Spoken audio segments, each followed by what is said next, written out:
ஹேயோபாத வர்ஜிதா வேண்டுதல் வேண்டாமை அற்றவளுக்கு வணக்கம். ராஜராஜாச்சிதா பேரரசர்களுக்கு அல்லது குபேரனால் பூஜிக்கப்படுபவளுக்கு வணக்கம். அரசனுக்கு அரசியாக இருப்பவளுக்கு வணக்கம். ராஜராஜாச்சிதா ரஞ்சனா பேரரசிக்கு வணக்கம்.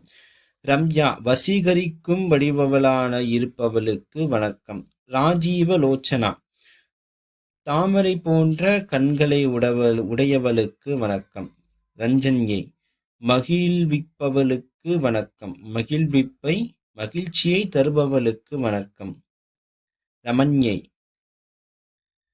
அனைவரது மனதிலும் சந்தோஷத்தை தருபவளுக்கு வணக்கம். ரஸ்யா மகிழ்ச்சியை சுவையை கூட்டிவிப்பவளுக்கு வணக்கம். ரணக்கிங்கினி மேகலா ஒலிக்கும் மணிகளை கொண்டு மேகலையாக இடுப்பில் அணிந்தவளுக்கு வணக்கம். ராமா திருமகள் வடிவலாய் இருப்பவளுக்கு வணக்கம்.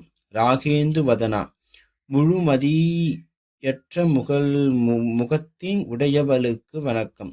ரதிரூபா ஈர்க்கும் சக்தி உடையவளுக்கு வணக்கம். ரதிப்பிரியா ரதி மன்மதனின் மனைவிக்கு அன்புக்குரியவளுக்கு வணக்கம்.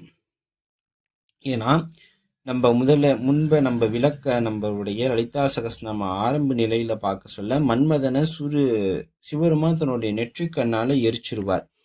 எரிச்ச மன்மதனை ரதிதேவியோடைய கண்களுக்கு மட்டும் அம்பாள் தெரிய வைத்திருப்பார். ரதிதேவிக்கு மட்டும் மன்மதன் கூடவே இருப்பார்.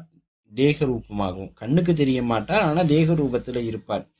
அப்படி மன்மதனுடைய மனைவி ரதிக்கு பிடிச்ச விஷயத்தை செஞ்சதால ரதிக்கு அம்பாள் ரொம்ப பிடிக்கும். அதனால ரதி பிரியாயை நமக.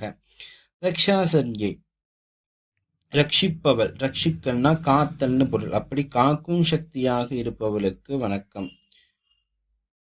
ரக்ஷசக்ஞை அசுரர்களால் அழிக்க முடியாதவளுக்கு வணக்கம்.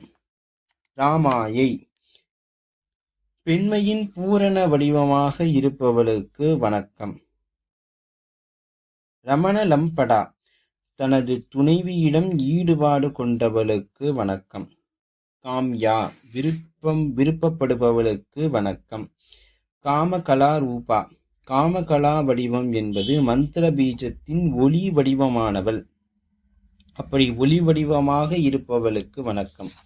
கதம்ப குசும பிரியா கதம்ப பூக்களின் விருப்பம் கொண்டவளுக்கு வணக்கம். கல்யாணி நலம் பயக்கும் நாயகிக்கு வணக்கம். ஜெகதீதம்யா உலகம் வேர்